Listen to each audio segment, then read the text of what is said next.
Man, you guys are never going to believe this. I was just minding my own business, out for a little weekend camping trip in Yellowstone to get away from the hustle and bustle of the city. I love getting out into nature, reconnecting with the great outdoors. There's just something so calming and rejuvenating about the fresh mountain air, the towering pines, the oh, sorry, I'm getting off track already. Anyway, I had set up my little tent in one of the campgrounds near the Grand Prismatic Spring.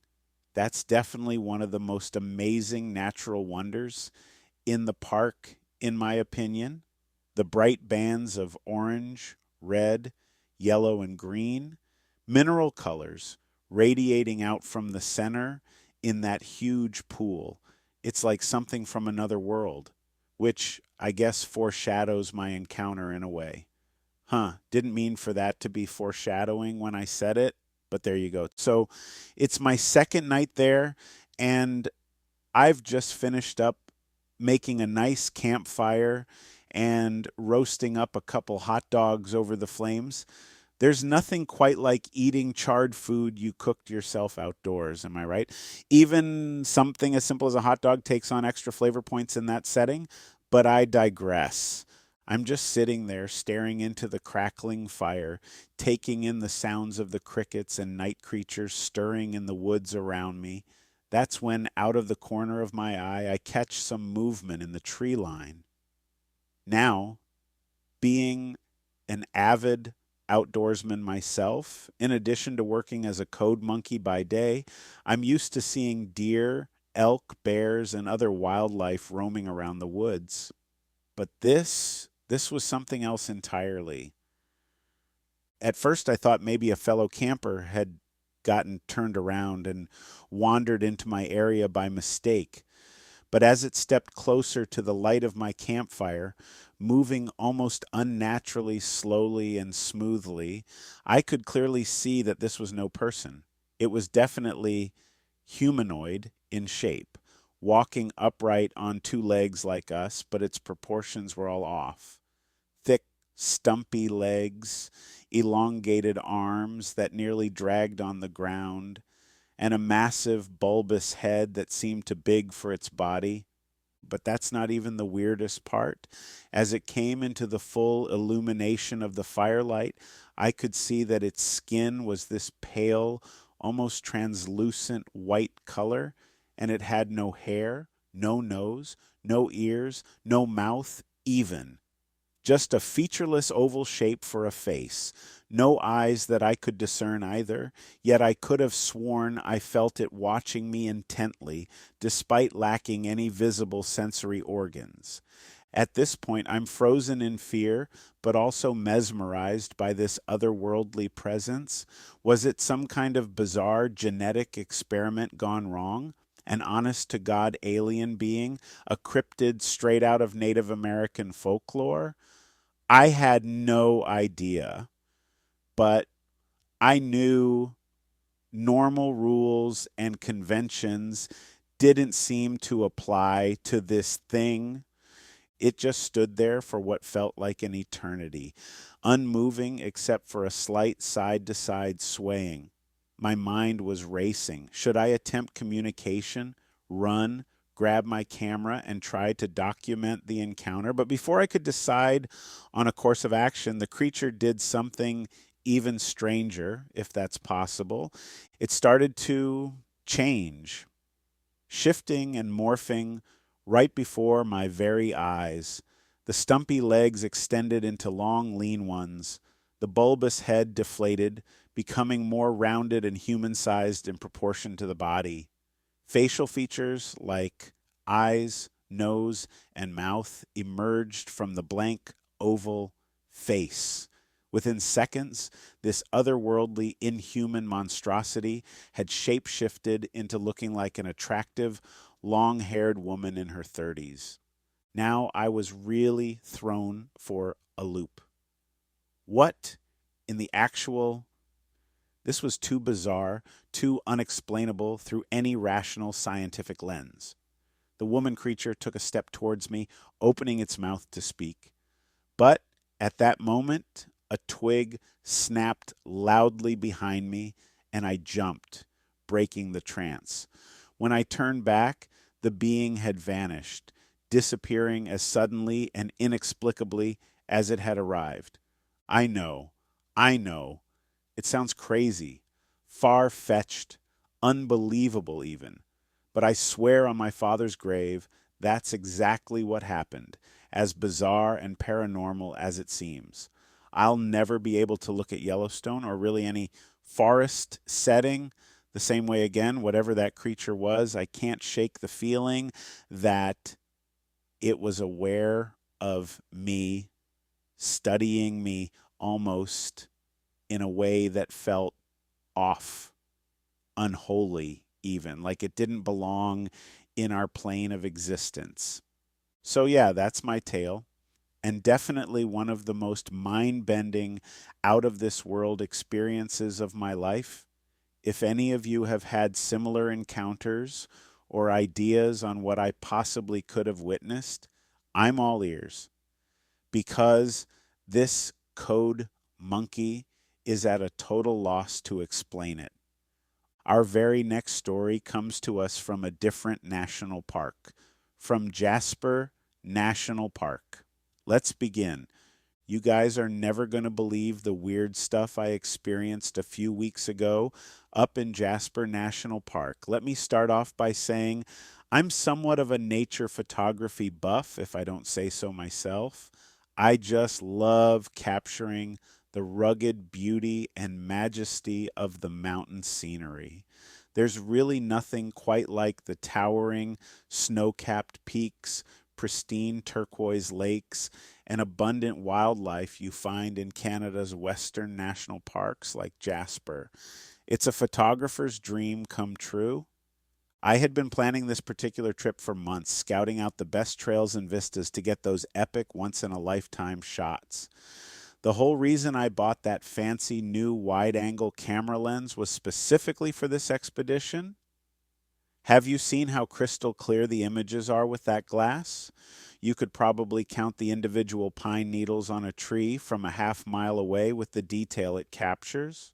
Trust me, it was worth every penny of the $2,300 price tag. I know, hobby photography ain't cheap these days. Anyways, I finally made it up to Jasper in mid August after that grueling 13-hour drive from Vancouver. Most park visitors come in July when the crowds are at their peak, but I actually prefer going a bit later in the summer. Not only do you avoid the biggest throngs of tourists, but that's when the larches are just starting to turn this amazing deep golden color. It makes for some incredibly vibrant landscape photos when mixed with the greenery of the pines and the snow capped peaks. Timing is everything. Sorry, getting a bit off track again. See, I get rambling when I start geeking out about my photography passion. Where was I? Oh, right. So I arrive at my rustic little cabin I had rented out for the week, situated right on the shores of Moline Lake. With evening settling in, I quickly unpacked, threw on my hiking boots, and grabbed my camera to try squeezing in a few shots during the fading twilight. As I'm lining up this gorgeous picture perfect view of the mountains reflecting perfectly off the glassy lake surface, I hear this deep, gut rumbling thunderclap above me.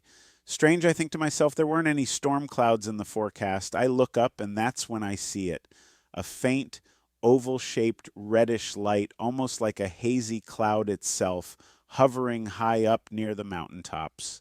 Now, being the nature nerd I am, I'm familiar with all sorts of crazy atmospheric phenomena like sundogs, halos, iridescent clouds, you name it. But this monstrosity was completely new to me. The light seemed to almost pulse and undulate, changing shape ever so slightly as I squinted up at it. And that deep, reverberating, inconsistent thunder rumbling was continuing, a stark contrast to the otherwise still tranquil evening air around me. Over the next few days, the bizarre occurrences only continued and grew more intense, like nothing I've seen from nature before. Sometimes the reddish light would fade away, only to be replaced by another one, shimmering and shifting in the sky, pale white or deep orange in color. The thunderclaps grew increasingly loud and frequent too, at times shaking the very ground I stood on, despite a complete absence of clouds, lightning, or any other signs of actual storms. Perhaps even weirder were these strange localized patches of swirling mist that would abruptly materialize above certain trails or mountain slopes, quickly dissipating again moments later, almost like the air itself was being bent and warped in small areas. I started to seriously wonder if I should have brought camping supplies up here or checked myself into a mental health facility instead. A few times I even heard what sounded like planes or jets roaring directly overhead. But when I craned my neck to look upwards, there was never a single aircraft visible, just those same inexplicable rings of fiery light with their accompanying atmosphere shaking thunderclaps. I'll admit, it started really messing with my mind a bit. A part of me wondered if it was something supernatural, transcending the normal laws of physics and nature as we understand them, an extra dimensional phenomenon, or visitation from another plane of existence, if you buy into that sort of fringe theory.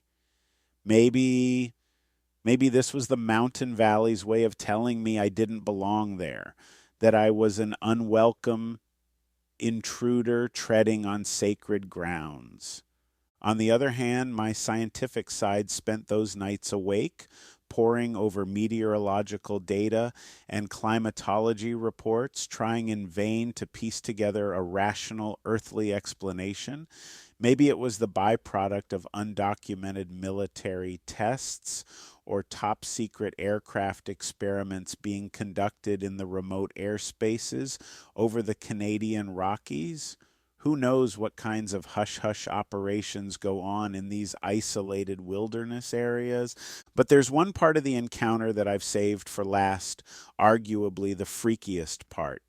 It was my third night there, and I had just witnessed another bout of deafening atmospheric booms and swirling funnel clouds above a, above a nearby trail while out hiking. I retreated to the cabin to make some dinner and unwind after that latest bout of high strangeness. That's when I heard a harsh knock at the door. Startled out of my zoned out daze, I debated for a moment whether to answer it.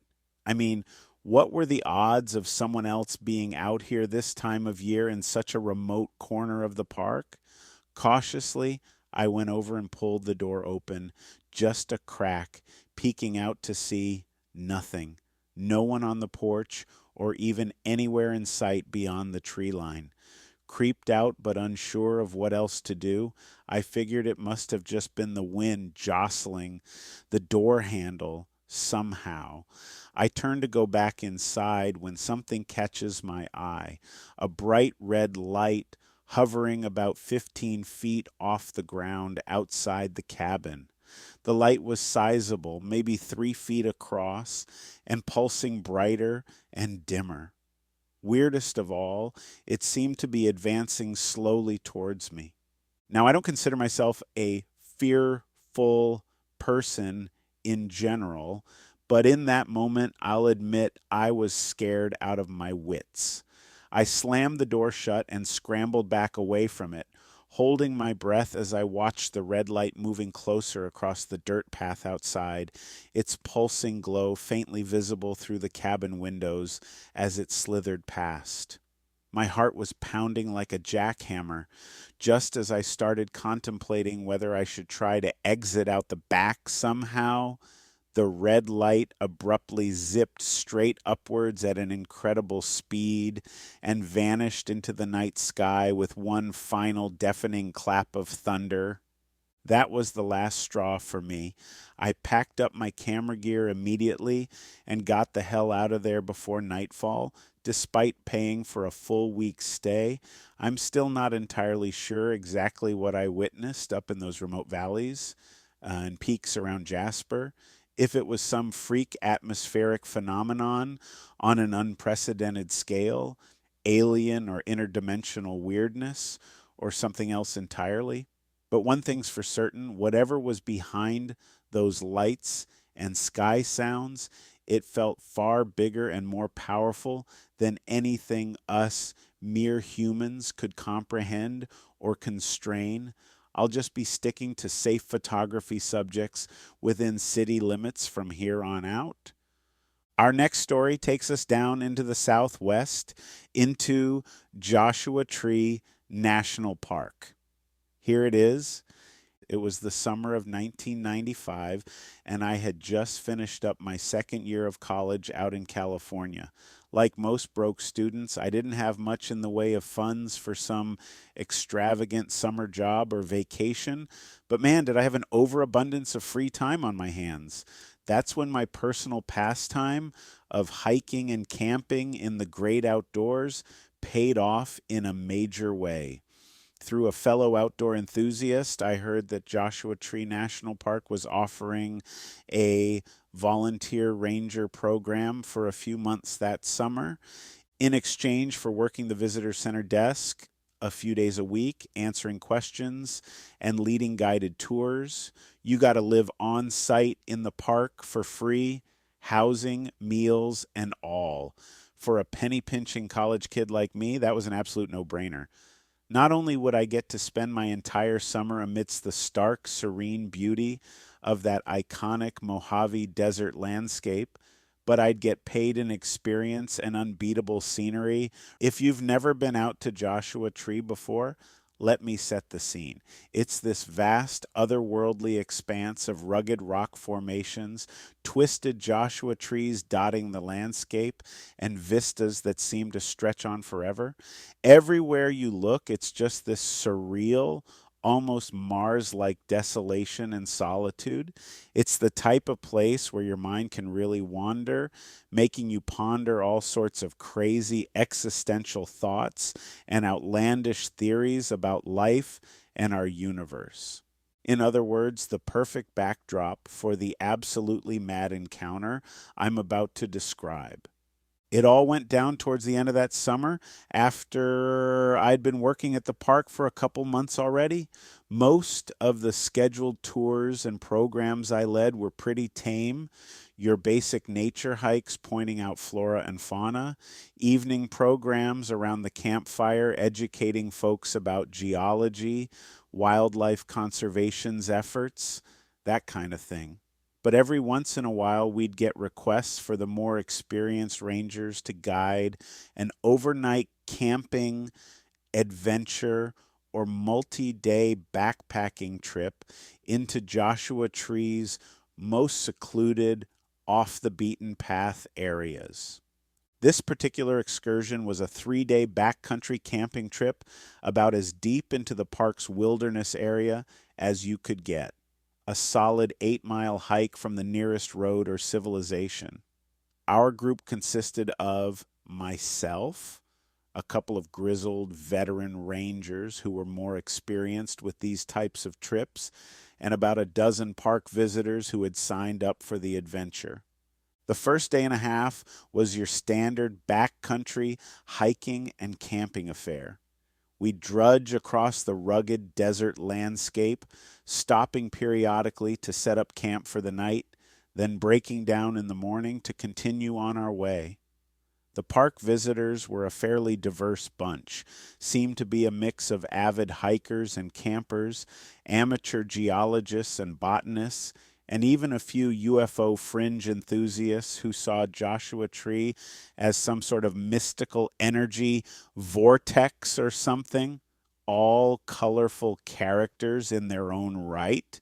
It wasn't until our second night out there, after we had pitched our final camp deep in an isolated, boulder strewn valley, that things started taking a turn for the weird and unexplained.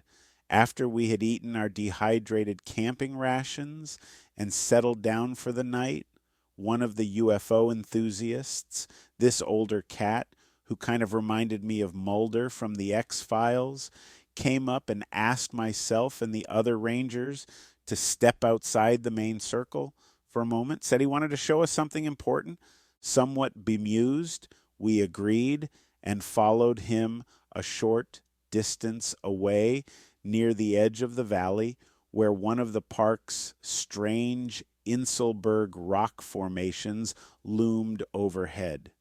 That's when he pointed up towards the night sky and said something along the lines of, "There, you see that? What do you make of those lights up there?"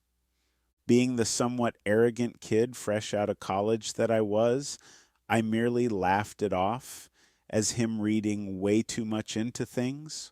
All I saw were some faint stars shimmering overhead, perhaps a few planets in a rare alignment or something similarly mundane, but the old guy grew quite insistent, swearing up and down he saw several distinct balls of light, some reddish orange, others an eerie bluish white, hovering in a slightly irregular pattern not too far above the ridge line. Of course, not wanting to make too big a deal out of things, we Rangers tried our best to placate the man and his apparently overactive imagination, chalked it up to fatigue from the strenuous hiking, dehydration, or any number of possible explanations. But in the back of my mind, I admit there was a tiny seed of unease planted. Over the next 24 hours or so, that seed sprouted into full-blown confusion and disbelief. Not long after that bizarre first interaction, some of the other campers started buzzing about strange flickering lights and unexplained shadows seeming to dart around the outer edges of our secluded camp, always just fleetingly out of the corner of your eye before vanishing when you turn to get a better look. Then came the even weirder phenomenon, a deep rumbling, groan-like noise that seemed to emanate from the earth itself at certain points overnight, almost like the ground was inhaling and exhaling in steady intervals, but subtly enough where you weren't quite sure if you were imagining it or not. A few campers even awoke in a panic, swearing they had felt an actual tremor or vibration underneath their sleeping bags at one point during the night.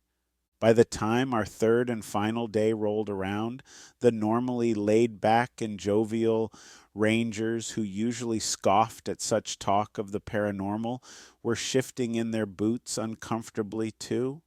It was almost as if the bizarre events were escalating in both intensity and closeness with each passing hour we spent out in that remote desert valley. The capper arrived as we were breaking down our final camp before the long trek back to the trailhead and visitors center. Several of us were resituating our heavy backpacking packs when off in the distance, just at the periphery of my vision, I notice a shimmering, silvery entity, for lack of a better word. At first, I figured my eyes were just playing tricks, fatigued from days out in the harsh desert sun without steady shelter. But as I stared in its direction, I could vaguely make out the shimmering outlines of some sort of tall, slender figure. It seemed to almost strobe and distort the very air around it, making my eyes water the harder I squinted, trying to bring it into focus. In that moment, the loud rumbling came again, shaking the very rock formations around us, accompanied by what sounded like an otherworldly metallic groan. And while I heard it, more than saw it, I could have sworn that strange, silvery apparition pulsed and wavered in time to the sound resonance itself. The whole while, those bizarre flickering lights of orange and blue surrounded the entity, almost as if reacting to its mere presence as well. Animals in nature are funny. On more than one occasion, I noticed our group's small contingent of horses and mules growing skittish and aggravated, stomping their hooves in a seemingly agitated trance despite our attempts to corral them. And then, just as suddenly as the cacophony of light, sound, and distortion appeared, it abruptly vanished as if someone had flipped a switch. The trembling ceased, the shimmering figure was gone, the odd lights dissipated into the morning desert haze, replaced once again by the surreal silence and stillness that usually permeated those remote wilderness areas of Joshua Tree. In the weeks and months after that unexplainable series of events, I found myself obsessively researching and theorizing about what we might have witnessed out there. Was it some sort of higher dimensional energy field or entity bleeding into our known physical reality? Ultra-terrestrial life indigenous to the scorched deserts and caves of places like Joshua Tree?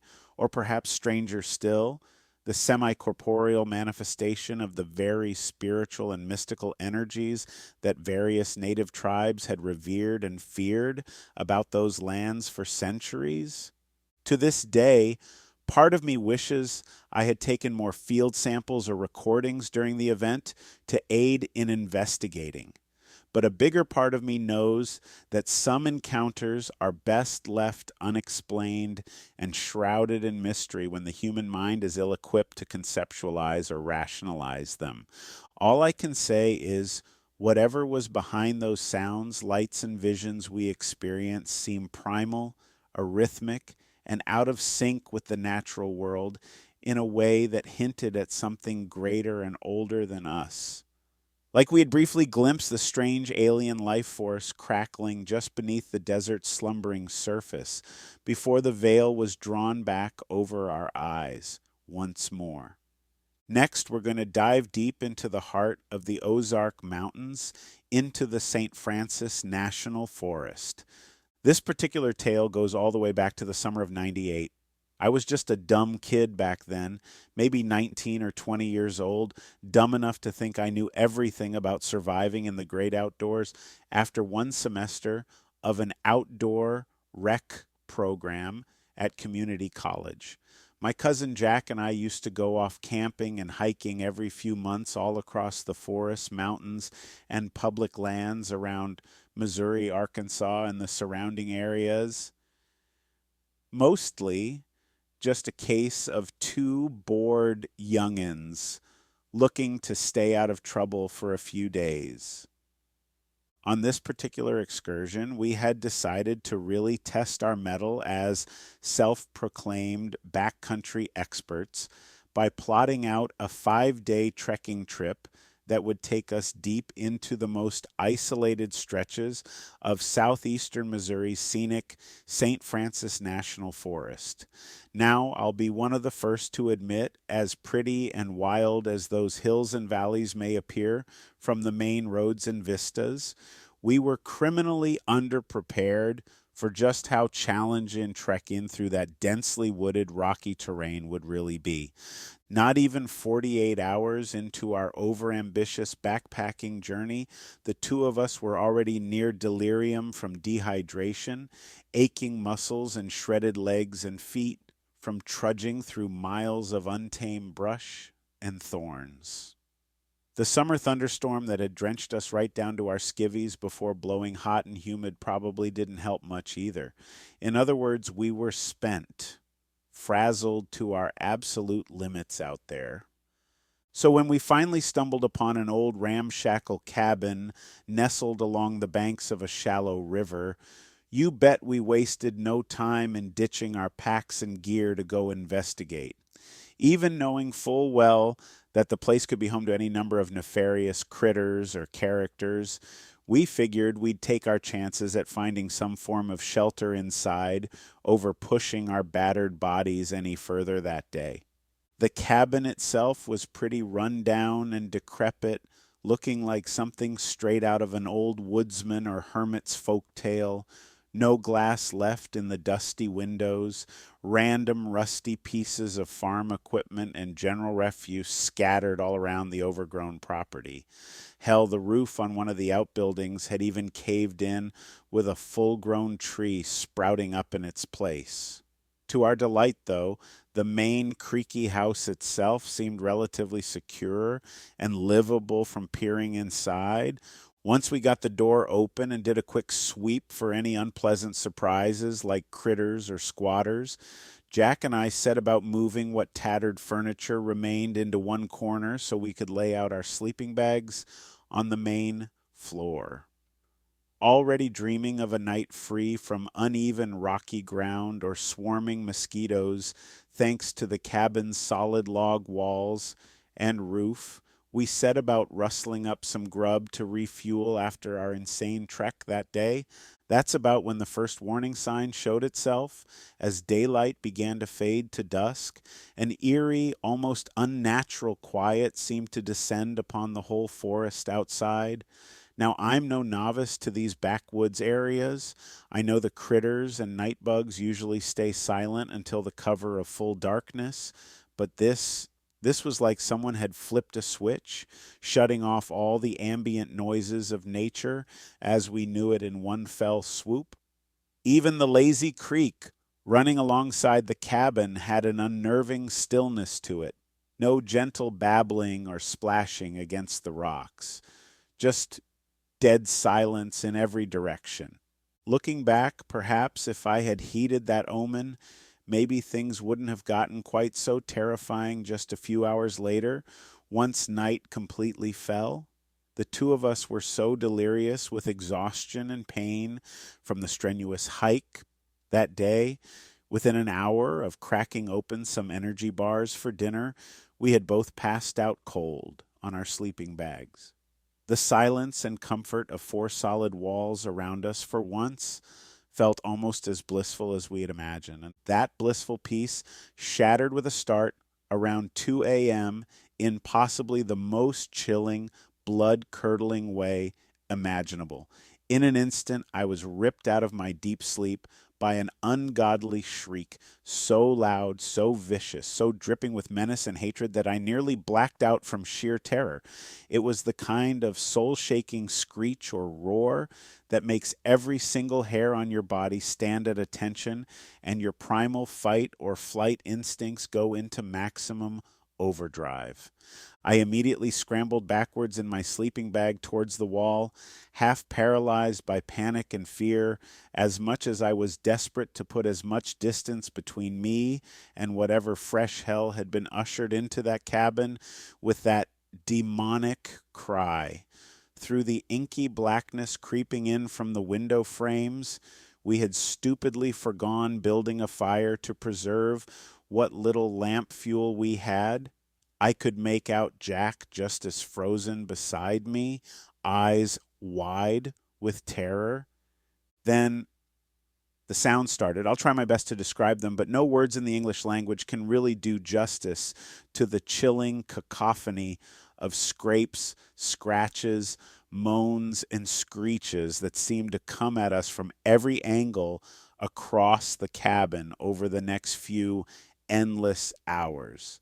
Whatever malevolent entity or entities that had decided to torment us didn't seem content to attack from any one direction or opening, but instead went at us in waves from multiple sides in a near constant assault upon the senses.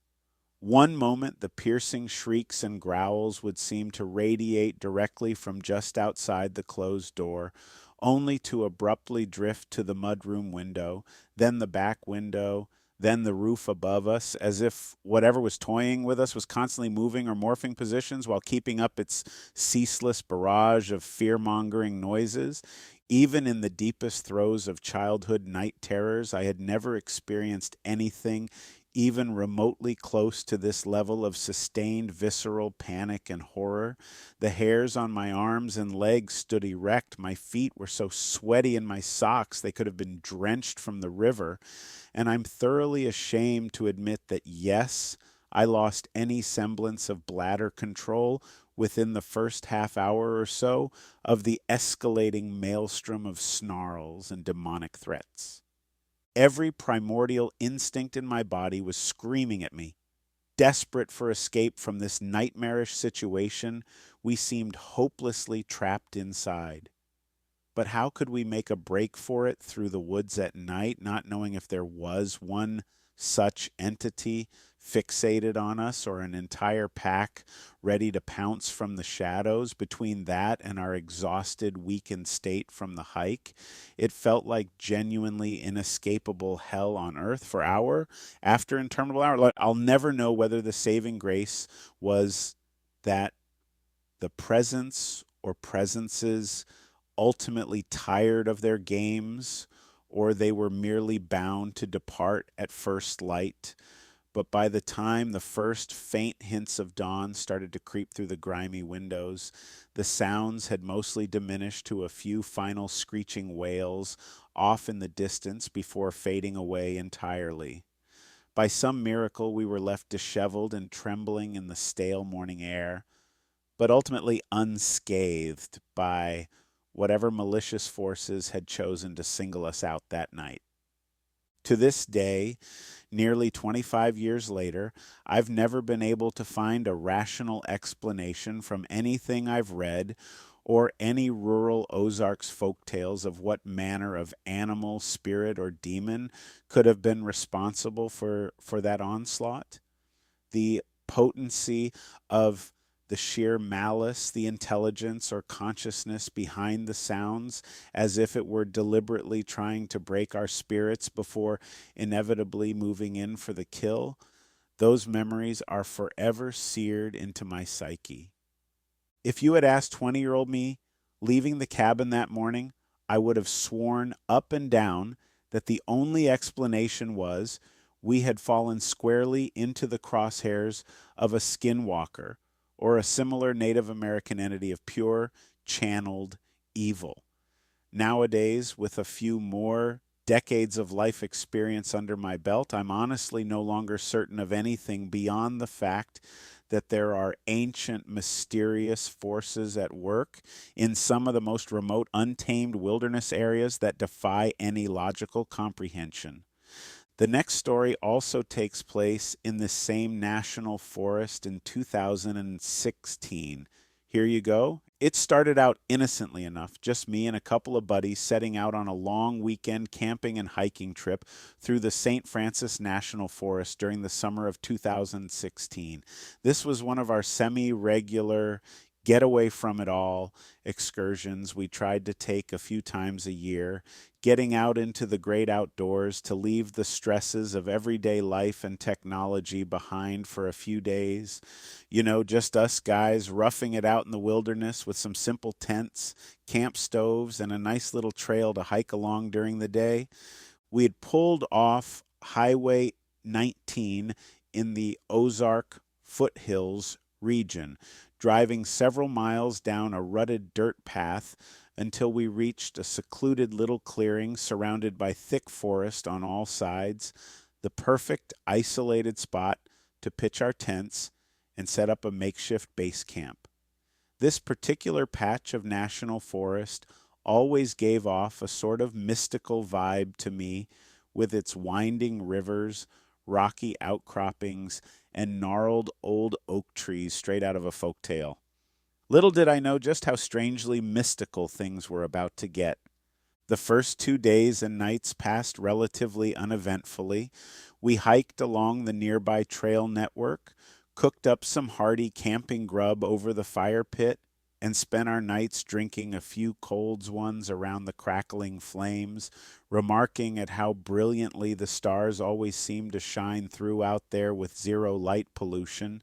Your pretty standard, enjoyable, rustic camping experience, in other words. Then came our third and final night out in the backwoods. I'll never forget lying there in my tent around 3 a.m., struggling to fall into a deep sleep thanks to the muggy, near 90-degree weather making for pretty uncomfortable conditions. Through my constantly opening and closing eyes, I noticed something strange. A faint flickering outside, almost like the glow of a fire. Brushing it off as maybe one of the guys getting up to stoke the remaining campfire embers, I tried to let it pass until suddenly, whoomph, an impossibly bright bluish-purple light burst erupted from that spot, illuminating the entire clearing in vivid, harsh light for a few seconds before fading away to inky blackness again. I sat there stunned and frozen in disbelief for several minutes, letting my eyes readjust to the darkness outside and the complete silence. Did I really just witness what I thought I did? Maybe I had finally drifted off, falling into a deeply bizarre dream without realizing it. Just then, fwash! Another intense burst, this time more violet white in hue, blasted out from the same general area near our campsite like a fireworks explosion before dissipating in an instant. Except there was zero residual smoke or disturbances in the forest around afterwards, just a quick flash of blazing light and back to pitch night again. At that point, I knew beyond any doubt this was no freak lightning storm or waking dream. Curiosity and adrenaline getting the better of me, I unzipped the tent and stepped outside where the other two guys were already emerging from their tents with equally perplexed, half-asleep looks on their faces. "You guys seeing this too? Or have we all lost our damn minds?" one of them whispered incredulously. Over the next few hours, we sat there in an almost trance-like stupor, watching as these mysterious flashes of blinding light continued to strobe out from the darkness, anywhere between 90 seconds to 5 minutes apart. Sometimes deep purple and blue, sometimes more of a brilliant white, varying in length and intensity from fleeting bursts of just 1 to 2 seconds to extended glows that could last up to 30 seconds at a time. Try as we might, we simply could not triangulate or pinpoint the exact source each time it occurred. The illumination simply seemed to blaze out of thin air itself in a diffuse radius extending 50, 100 feet at random points around our campground. We were at a complete loss, overwhelmed by the scale and intensity of what was unfolding right in front of our sleep-deprived eyes, that surreal night out there alone in the ancient Ozark wilderness. Terrified yet hypnotized. Transfixed on capturing every detail we could, yet unable to make any logical sense out of the display, even as it persisted for over 4 hours before our eyes. Things then took an even weirder, more cerebral turn around the 5 a.m. mark as a new component entered into the high strangeness, a series of deep rumbling tones and reverberation that seemed to build and crescendo in time with the blinding light pulses. Not quite like thunder, yet deeper and more guttural in a way that made your very bones rattle within their marrow, as if it were vibrating every cell in your body. The two phenomena were accompanying each other in a tandem spiral of eerily synchronized lights and vibrations that left us all with the profound primordial sense of something cosmic unfolding before us. At the crescendo of these combined bizarre pyrotechnics, a subtle ripple effect would crawl across the landscape that only became apparent once you focused on it. The trees, rocks, even the very ground itself distorting and wavering slightly for a few seconds before dissipating again. Are we tapping into wormholes, micro black holes, or dimensional rifts with this insanity? I found myself wondering in bewildered awe. Each time those waves pulsed across our senses, some deep, instinctual part of my primitive lizard brain feared that if we weren't careful, we might get sucked right into some exotic plane of existence. Then, with the first cracks of early morning sunlight cresting over the hills, the entire display abruptly ceased, shutting off like a switch had been flipped back to our normal boring reality. Not so much as a trace left behind, except three utterly confounded, sleepless campers trying to piece together any semblance of rational explanation for the events we had just collectively witnessed over the past several hours.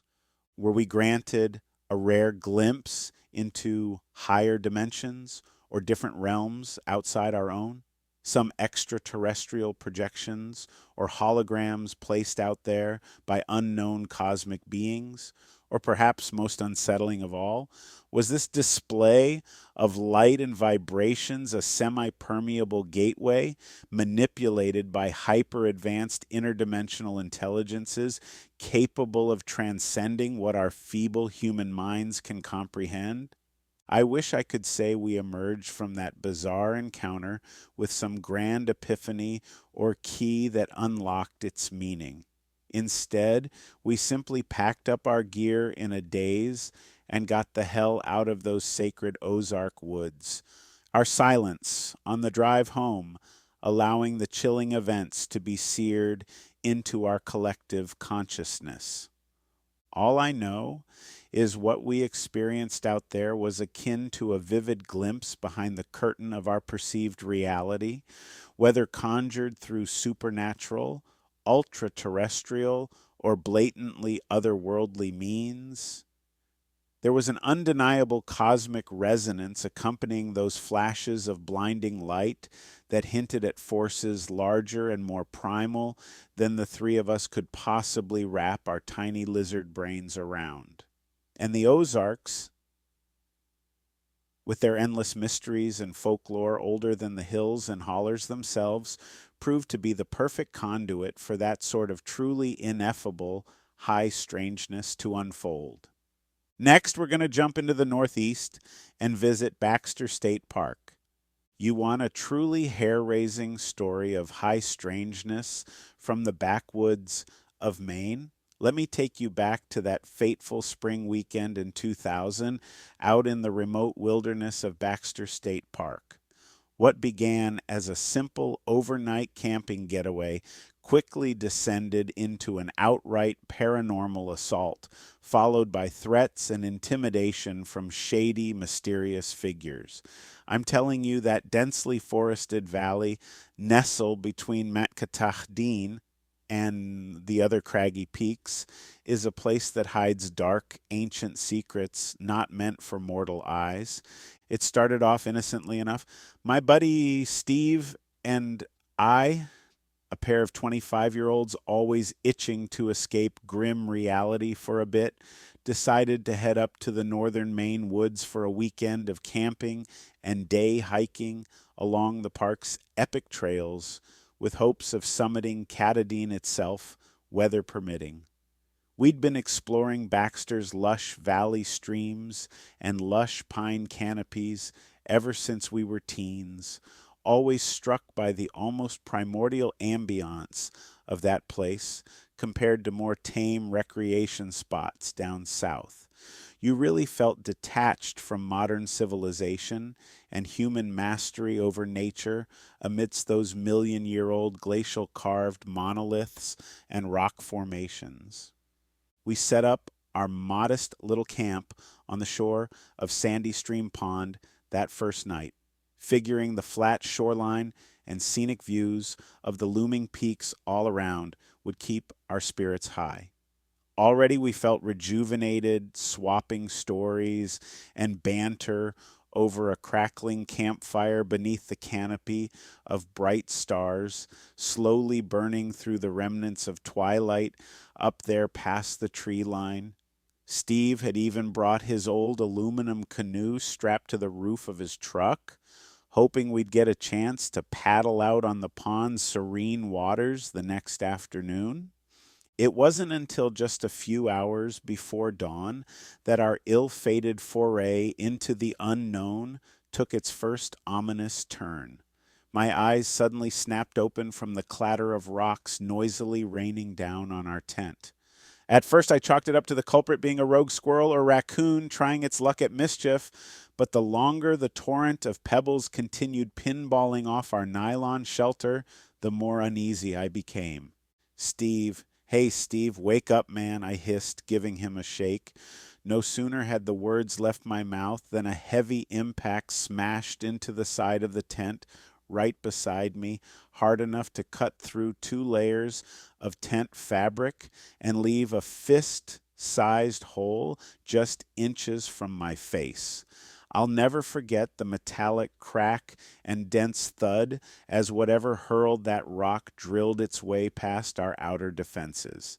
Steve awoke with a panicked start, now fully alert and alive to the chaos suddenly engulfing our once peaceful campground.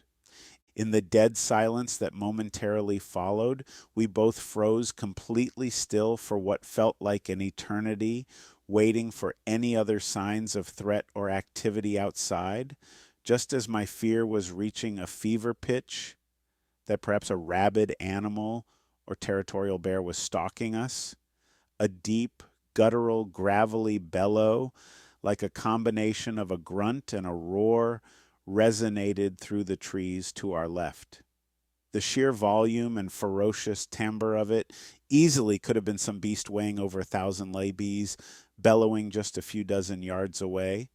"That's no damn bear, whatever it is," Steve mouthed breathlessly, visibly shaken. The rim of the tent started vibrating again as more rocks pinged off the nylon and lightweight aluminum frame poles, this time interspersed with sickening hollow thuds and reverberations that sent sickening shivers up my spine. That's when it finally dawned on us that we weren't under attack from an animal at all. This was a deliberate, concerted barrage of thrown rocks and debris assailing our shelter in what could only be interpreted as a purposeful, coordinated attack of some kind.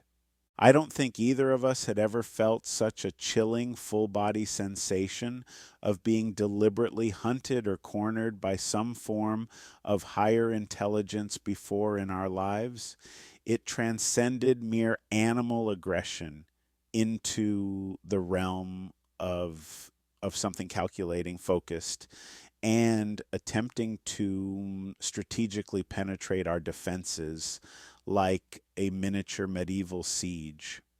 The onslaught of whistling debris continued for what felt like hours, but was likely only 15 minutes or so, before an ear-piercing roar, followed by splintering branches crashing violently to the ground, caused us both to scream out in visceral terror.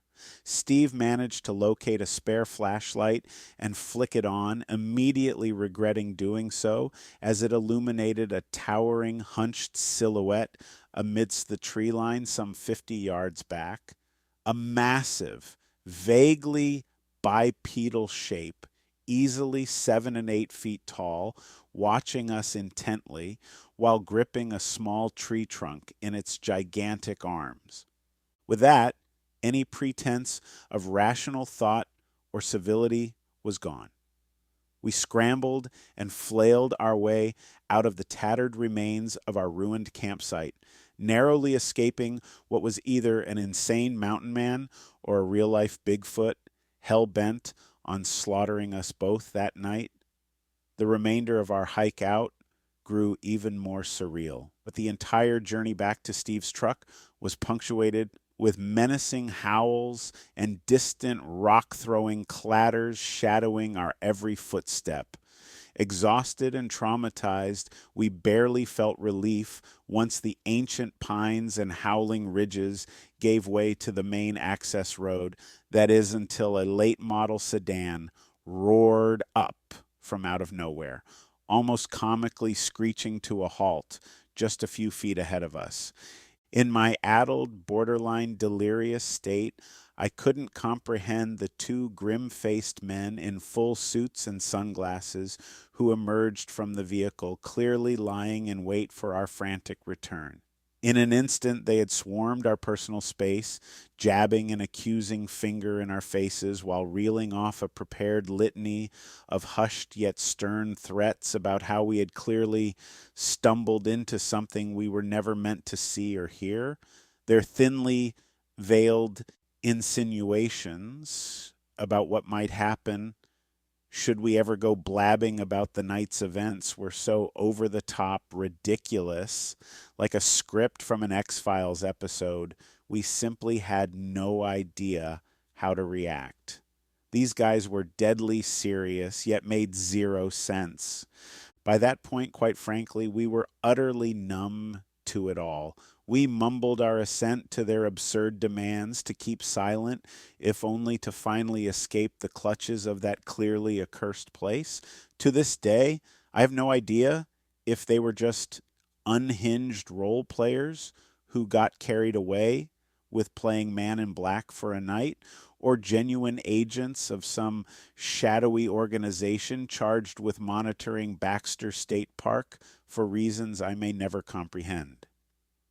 Either way, our hopes of an idyllic weekend of camping amidst the wilds of northern Maine's deep woods turned into a horrifying, inexplicable struggle for our lives against Fortean beasts and suited intimidators alike. All I know for certain is that the valley carved between those ancient monoliths of Katahdin and the other mountains have borne witness to unimaginable cosmic strangeness and unknown realms coexisting alongside our own for millions of years. Whether via rips in our perceived reality, extra-dimensional gateways, or simply earthly spirits and entities far older than modern humanity who have always called those mystic bogs and forests their domain. Some primordial windows into the unknown reside in those timeless rolling hills. And sometimes, if you're not careful trekking through there, you just might stumble right through one into an incomprehensible realm of madness yourself.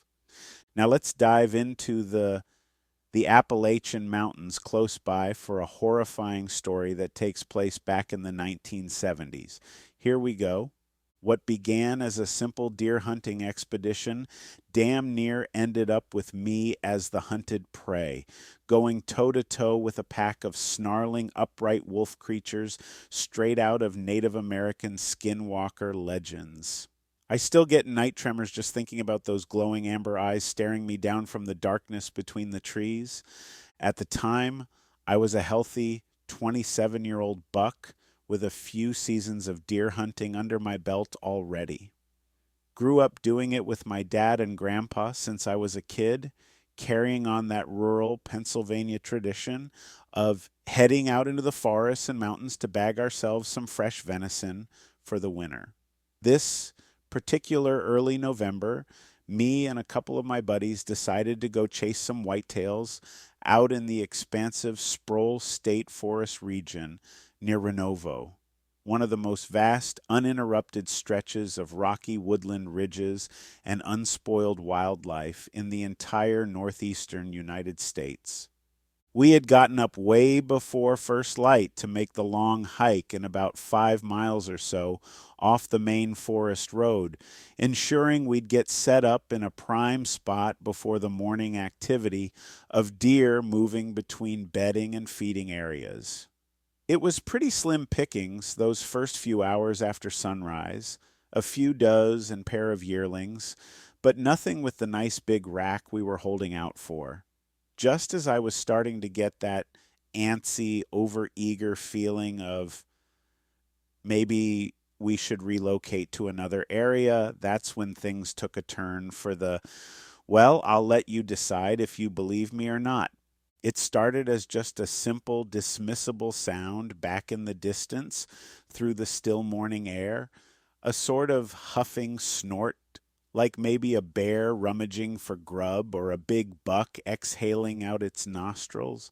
But the more I paid attention, able to triangulate that it originated from a shallow depression in the ridgeline about 100 yards back behind my position, the more off it started sounding, inhuman, in a way a bedded animal would never sound. Each few seconds, another gurgling grunt or growl resonated amidst the crunching of leaves and brush, being disturbed by some large presence. My first thought was maybe a fellow hunter had jumped a big 12-point buck I had failed to notice from my vantage point, so I started inching that way nearly noiselessly through the thick underbrush for a better vantage. Closer I crept, though, the less inclined I was to holler out to any would-be trespasser on my hunting spot. By the time I was within about 30 yards of the bank leading down into that hollow, whatever had been making those guttural rumbles sounded substantially larger than a white-tailed deer to my now highly attuned ears. And it seemed like more than one source, too, almost as if the entire gully was flush with snorting, snarling activity just out of my line of sight. Heck, if I hadn't been a seasoned woodsman myself, the pre-lapping, slurping, tearing sounds that punctuated those grunts and growls would have turned me straight around in a cold panic right then and there. But being the overconfident, just subtly past prime buck that I was, my curiosity got the better of me. Inch by precious inch, I managed to creep up the last few feet until I had just cleared the ridgeline enough to see down into the depression, and immediately wished I hadn't. Arrayed all throughout a winding stream bed some 20 yards below me, completely oblivious to my dead silent approach, was what I can only describe as a nightmarish, unholy cross between some bipedal humanoid wolf creatures and the bastard offspring of Cujo and Gimork, the devilish wolf from the never-ending story. They were hunched over on two legs in varying states of slouch stances surrounding the mostly devoured carcass of what had, at first glance, seemed to be a dead doe, based on the stringy, crimson strands of flesh and splashes of blood coating the nearby rocks and exposed tree roots. Their lanky bodies were covered in coarse, mottled gray fur that almost seemed to bristle and smoke outward at random intervals. The elongated muzzles housed rows of jagged, dagger-like incisors, easily 6 inches long, dripping with strips of flesh and viscera, gnashing back and forth as their lipless sneers peeled back with each grunting inhalation. The worst part, though, the part I found myself transfixed and trembling upon in an almost out-of-body experience, staring into the depths of that stinking dell. The eyes, those sunken, faintly glowing amber eyes, burned straight through my soul from the depths of their empty sockets. If you had told me just 12 hours earlier I'd find myself face to face with what could only be described as upright dire wolves or skinwalker shockers from native folklore, I'd have laughed my way out of any room you were in. But I was instantly paralyzed by the most palpable wave of primal ancestral terror I'd ever felt in my bones, staring down at that congregation of ancient beasts, the end times wolves of European peasant lore made horribly real. What finally snapped me out of my trance was the sudden swiveling motion of 4, 5, 6 or more of those sinister amber eyes all locking in unison directly towards my frozen form near the ridgetop above. I wish I could sit here and brag about keeping a cool head or tactically extricating myself from that literal when monsters attack situation, but in reality, the second I saw a few of the things starting to raise their elongated snouts and sniff the air in my direction, a lifetime's worth of hunter's stealth training went right out the window.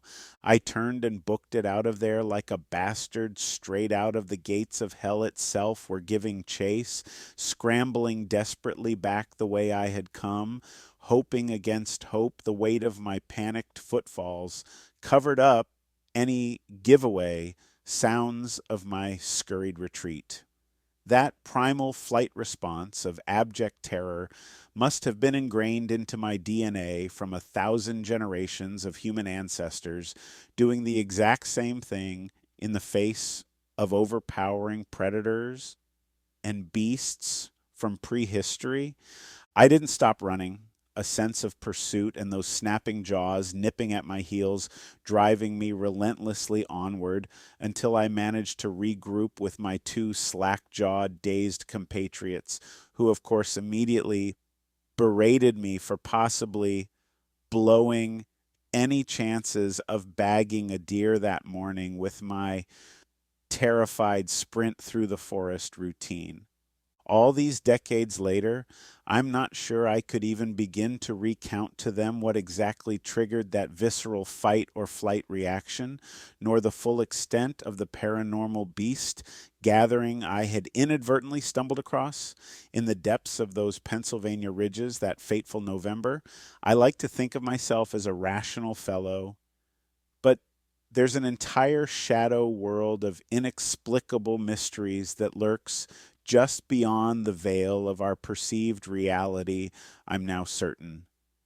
All I know is those sunken, ravenous amber eyes contain multitudes of foreboding malice straight out of our worst, most ancient nightmares, and that the Appalachian wilderness seems to harbor its fair share of untamed, primordial, upright predators that have stalked our collective unconscious fears since the dawn of humanity itself. You'd do well to tread lightly through those holler lands, for the things that go bump in the night have very likely gone bump since long before we ever arrived on the scene. Thank you, ladies and gentlemen, for sticking with us this far. However, folks, we've saved the best for last. And let me tell you guys, this story has everything. Aliens, men in black, Bigfoot, cryptids. You'll love it. Without further ado, here we go. It started off just like any other. We always try to get out to one of the national forests in Wisconsin for a few weeks once the weather gets nice. This year we had rented a little cabin right on the edge of the Checkaw Megan Nicolay National Forest near Park Falls. Seemed like the perfect idyllic spot to kick back, go hiking, fishing, and just get away from the grind of everyday life for a stretch. For the first week or two, things were great. Typical, peaceful time spent outdoors, with the kids running around and playing in the woods while I fixed up the yard and did odd jobs on the old cabin. My wife, Susan, loved going into town for the farmers markets and craft fairs. Just good, simple family bonding time, you know? It wasn't until the third week there we started noticing things. At first, we just see lights out in the forest behind the cabin at night. Not like flashlights or headlamps from other campers, but more this weird, pulsing, flickering glow that seemed to strobe through the trees at irregular intervals. Could have just been my mind playing tricks, but sometimes it looked almost reddish or greenish in hue rather than your normal yellowish campfire light. Pretty soon the lights were the least of our concerns because the forest itself just started acting plain weird, if that makes any sense. One night we were awoken around 2 a.m. by what sounded like trees or branches being snapped and tossed around, despite there being no wind at all.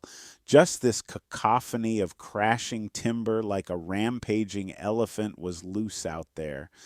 Then the next night it switched to persistent rumblings, almost like faraway thunder, but too consistently spaced out to be natural.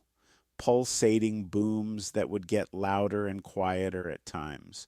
We tried looking on weather reports for news of any seismic activity, but no one else in the area reported feeling tremors or hearing anything like it. Weirdest of all, though, were the sporadic brushes with what seemed like inhuman presences lurking just out of clear sight would be my best way to describe it. Sometimes I'd catch subtle movements between the trees in my peripherals, but too blurry or fleeting to make out details. Same with my son. He'd go white as a sheet face whenever we'd let him out to play, saying he saw monsters out there. Even our dog Rufus wouldn't go beyond the front yard without whimpering and cowering away from the forest's edge. Things hit a terrifying peak my third week there. One night I was unable to sleep, tossing and turning, while Susan dozed away next to me. Around 3 a.m., I gave up and decided to head out to the back porch to get some air and pray for this weirdness to subside soon so we could have peaceful rest. I'll never forget the gut punch of dread that dropped into my stomach when I opened that back door. Out ahead, hovering silently amidst the inky darkness of the tree line, were three distinct reddish-orange spheres of light, glowing and pulsating in total silence as they just sort of drifted there almost tauntingly. In my barely awake stupor, my mind raced for some logical explanation. Swamp gas, distant fireflies, a handful of drones or aerial flares caught in an upward draft. Then the spheres moved, not just slightly, but surging forth impossibly fast directly towards me, coalescing into a single brilliant shape of blinding crimson intensity. I couldn't tear my eyes away, even as the light seemed to swallow up the entire backyard in its incandescence. That's when my primal survival instinct kicked in, and I slammed the door, running to the kids' bedroom and scooping them both out of bed without explanation, and barricading them into the living room pantry as a precaution. My wife Susan awoke in a confused panic, but before she could even get a word out, we both froze at the new ominous noise that followed, a ringing, metallic groaning sound unlike anything either of us had ever heard, resonating from every direction simultaneously. Moments later, thunderous percussion seemed to rattle the very foundation of the cabin in time with that unplaceable droning, as if we were trapped at the epicenter of some localized earthquake or aerial bombardment. What happened next still remains burned into my brain, though my conscious mind continues rejecting it as utterly impossible. There was this sudden pressure wave, like all the air got violently displaced in a single instant, as the searing red sphere of light rematerialized directly above the cabin, now easily 100 feet across and flooding the living room with its fiery crimson radiance. My wife crumpled to her knees as immense waves of vertigo and nausea overtook her. I stood in petrified awe, somehow still conscious despite feeling like the lid was being wrenched off my skull by that piercing red brilliance. For what seemed like hours but was likely only minutes, our entire existence was reduced to that pulsating red maelstrom enveloping the cabin. For a moment, I was sure we were either going to be instantly atomized in that blinding conflagration or pulled inextricably into it to just as perhaps unpleasant oblivion. But just like that, it dissipated and winked away. The blinding light, the nauseous pressure, the window rattling vibrations, all ceasing as instantaneously as they had begun. I shook myself back to awareness to the sound of my wife and kids mewling and whimpering in the next room. My first instinct was to get us all outside to safety, but the sounds of splintering wood and heavy thuds against the side of the cabin brought new fears. Half in a crazed stupor, I tried to peek out the window, but was met with more reddish figures rapidly moving between the trees, too massive and lumbering to be human. I was nearly knocked backwards as another violent impact shook the entire structure from its foundation. Reason and logic had clearly vacated the premises for that harrowing evening. Fear and self-preservation alone drove me to race the family out the front door towards our running car in the driveway. Not an instant after peeling away did I look back in my rearview mirror to see the cabin being set upon by towering, vaguely humanoid shapes crowded out of the forest tree line, illuminated against the darkness by that same eerie, pulsating red glow. My family was a wreck for weeks afterward.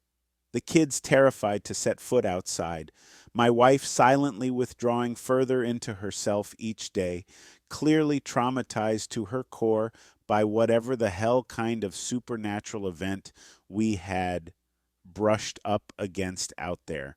At night, I would awaken in a cold sweat from fevered nightmares, flashing between towering ogre-like beasts, crackling lightning storms inside the cabin, and that all-consuming scarlet sphere of doomsday light.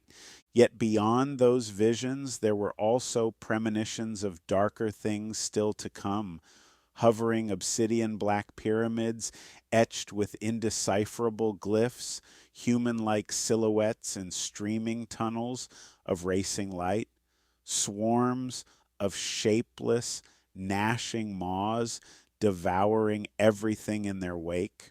My doctor insisted I was exhibiting all the signs of post-traumatic stress, but none of their medications or therapies could shake the feeling that what we had experienced was no mere freak trauma, but a literal glimpse through the veil to something sinister lurking just beyond our perceived reality. Those suspicions were cemented into bone-chilling validation less than a month after we fled that cursed forest. I awoke one evening from a dead sleep to find two figures in plain black suits looming over me in our bedroom. Before I could move or shout out, one of them pressed a single gloved finger to his lips, chillingly motioning me to remain silent and follow their lead. In a daze, I found myself escorted out to their idling black Cadillac, which, despite lacking any obvious company markings or insignias, practically radiated an oppressive authoritarian presence outwards in whatever dwelled within its panel-beaten contours. From the front seat, the driver issued a single stern warning in a flat, robotic baying. You were never meant to witness what you saw out there. If you know what's good for you and your family, you'll keep that extend incident to yourselves and never speak of it again, for all our sakes. As quickly as the two shadowy agents had arrived, they were pulling away into the night, leaving me standing dumbfounded and shaken, their message clear as day. We had stumbled into the crosshairs of something vast, incomprehensible, and potentially cosmic in its enormity out there in the forests of Wisconsin that fateful summer. And there were forces ready to keep such revelations under tightest secrecy, no matter who may find themselves caught in its periphery. So we moved on, packing up and leaving town within the week. I tried my best to dull those memories with work, routine, and simple denial. Perhaps if we just immersed ourselves back in the humdrum rigors of day-to-day life, that nuclear midnight encounter and everything surrounding it would just fade away into nightmares, easily dismissed and forgotten. That wishful thinking came abruptly crashing down around the 9-month mark after our hasty exit from that ill-fated cabin in the Wisconsin woods. The old low grumblings returned, felt more than heard, imperceptible earth shudders that would randomly jolt me awake at night for no apparent reason. Over months, They escalated into a series of I can't freaking believe this is happening phenomena that had us seriously questioning our grasp on sanity or consensus reality itself. If the past 9 months had been our brief but intense existences, flirting with the peripheries of something far more cosmic and ineffable than our tiny human minds could fathom, this new onslaught seemed to herald our introduction to the main event itself. Light strobed us like fire fleas, but crackling with searing electrical intensity, invisible pressure waves knocking picture frames and small furniture askew. What seemed like magnetic vortices spinning and churning the air itself into shimmering, opaque tunnels throughout our yard and home. And yes, the lumbering silhouettes of massive humanoid aberrations silently observing in the far-off tree lines, their towering size and unholy presence, inspiring bone-chilling revulsions within any reawakened instincts to flee or fight for dear life.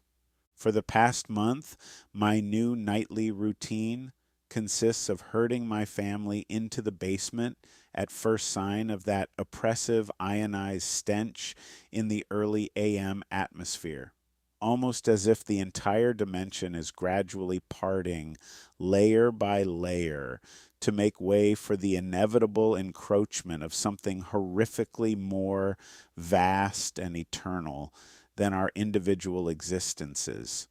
I live each day with uncertain yet growing dread that we are the ephemeral few currently occupying a sort of existential halfway house between realities, stuck on the event horizon of some dimensional vortex, gateway, or breach, primed to fully dilate and unleash unspeakable advanced beings or forces upon our tiny terrestrial plane at any moment.